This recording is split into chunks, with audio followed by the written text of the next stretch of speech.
Bueno, tenemos el cilindro, dibujamos la circunferencia base, lo hacemos en perspectiva militar. Tenemos entonces la circunferencia de la cara superior, más o menos este grosor, y dibujamos la cara inferior, este grosor, ¿no?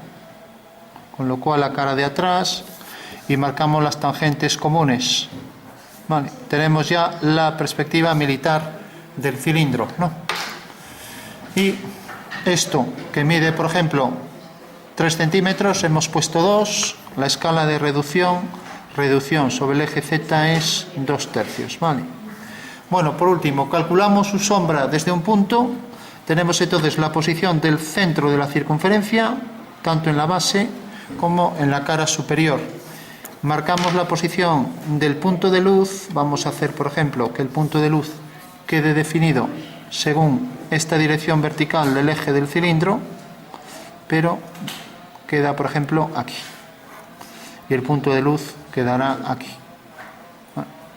Bueno, pues como veis, siempre estos ejercicios debemos tener el punto de luz y su proyección sobre el suelo, ¿vale?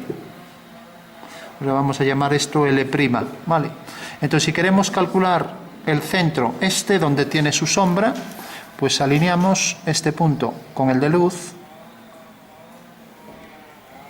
y vemos que cae aquí. O sea que la sombra de C es el punto C', ¿vale? Eso valdría para cualquier punto. Eso quiere decir que si, por ejemplo, el radio de esta circunferencia es este, pues también puedo calcular la sombra del punto T, ¿no? Entonces bajo aquí una vertical, hago aquí la misma dirección que la de arriba, alineo este punto con la base, este punto con este, y por este punto, como esta circunferencia tiene esta dirección, por aquí seguirá la misma dirección. Por lo tanto, ya sé que la circunferencia esta tiene exactamente el mismo radio que la de arriba, un radio proporcional a la de arriba, ¿no? O sea que esta será la circunferencia que proyecta sobre el suelo, ¿vale? Casualmente parece que casi es el de tangencia, aunque no lo es, ¿no? Si hubiera hecho en vez de ese punto este, pues lo mismo. Alineo ese punto con este para que no se vea un caso tan particular. Proyecto este punto aquí arriba y alineo este punto con el de luz, obteniendo ahí en la intersección ya este punto, ¿vale? Entonces cogería este radio, hago la circunferencia y ahora hago las tangentes comunes a las circunferencias. Las tangentes comunes serán tales que pasarán por este punto, Eso quiere decir que la sombra de la figura vendrá por aquí, será tangente ahí detrás también, si la trazo bien será tangente a la circunferencia por detrás, y por aquí se levanta la zona de sombra. O sea que esto será la línea que llamamos separatriz de luz y sombra, y esta será la sombra del objeto, ¿vale? Con lo cual ya podemos sombrear el cilindro. Tenemos la sombra propia del objeto, que es todo esto, y viene todo por aquí.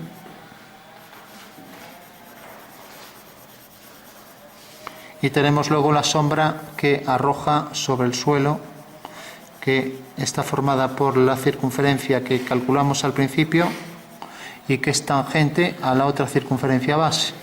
O sea que es toda esta. Bueno.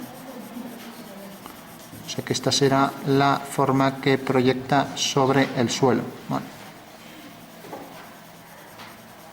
Con lo cual ese será el cálculo al final. Vamos a dar un poco con difumino, será al final lo que nos queda de sombra, ¿no? Entonces tenemos, a ver, atención, la sombra propia del objeto, que podemos difuminar e ir perdiendo la intensidad, y la sombra que proyecta sobre el suelo, ¿vale? Que es esta circunferencia. Y las tangentes comunes, ¿no?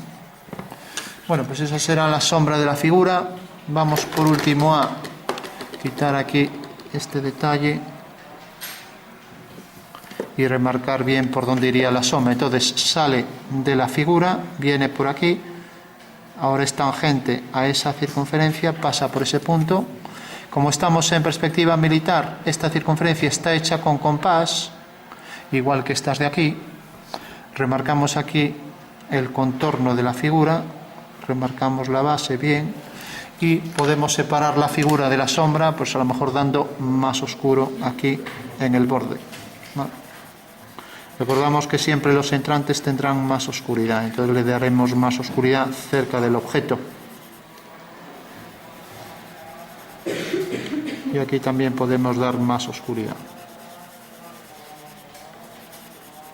tratando de degradar ahí hacia el extremo de la circunferencia. Bueno, pues esa sería la sombra propia y la sombra que arroja la figura, la sombra propia del objeto y la que proyecta sobre el suelo, con una luz puntual, una luz cercana desde un punto. Será la sombra final. Podemos diferenciar también en la figura lo que es sombra propia del objeto, todo por aquí. Recordamos que es más nítida al lado del objeto y que va perdiendo el contorno, se va difundiendo, ya que la luz, aparte de onda, también es partícula. Y por el efecto de la partícula pues se va un poco indefiniendo hacia el fondo, ¿no? Bueno, sería luz propia, la luz que se proyecta aquí. Si dijéramos que va a tener más luz esto, bueno, lo normal es que esto tenga más luz que esto, o sea que este fondo tendrá más oscuridad que esto, porque esto está más cercano a la luz. Otra cosa es que la luz estuviera aquí, proyectara aquí, pues más hacia abajo, ¿no? Calculando el reflejo, pero no es el caso, ¿no? Entonces podríamos también diferenciar aquí esta zona dándole más sombra para diferenciar también lo que es luz de la sombra del objeto, ¿no? Porque al fin y al cabo esto es zona de luz, aunque ponga ahí un tono medio, ¿no? Ya tenemos ahí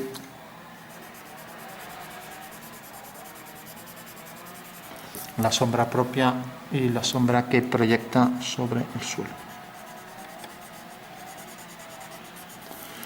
Lógicamente habría que degradar de una manera más uniforme, de que no quedara manchas, pero bueno, eso ya es una cuestión de dibujo artístico. Aquí hicimos solo el cálculo geométrico, ¿vale? Entonces remarcaríamos por aquí bien por dónde va la figura. Y lo mismo por aquí.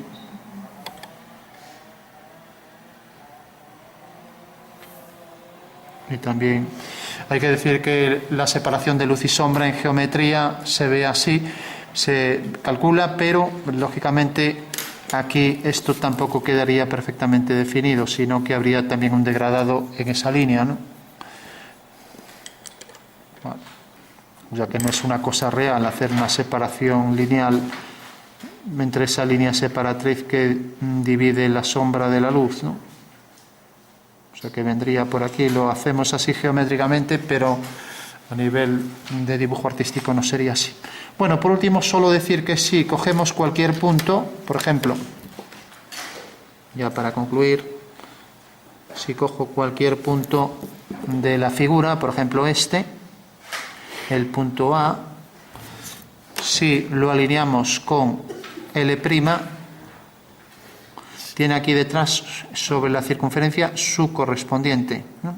Entonces vamos a llamar a este punto, por ejemplo, A'1. Este punto ya está alineado, ¿no? Entonces al levantar una vertical por aquí, pues tengo entonces este punto que llamaré A' y estará alineado con el punto de luz, ¿vale? O sea que con esto quiero decir que todos los puntos de la circunferencia están alineados con sus sombras, de manera que este triángulo aquí, este triángulo es semejante a este que tenemos aquí, ¿vale? O sea que es en realidad un triángulo que está formado aquí por el punto de la circunferencia A', por su proyección A'1, y luego este triángulo que define ahí la posición de la sombra de A'(S), ¿vale? Bueno, ese sería el fundamento geométrico de esto, ¿no? Y esto valdría para todos los elementos que aparecen ahí y que se proyectan ahora con su sombra aquí sobre el suelo, ¿no?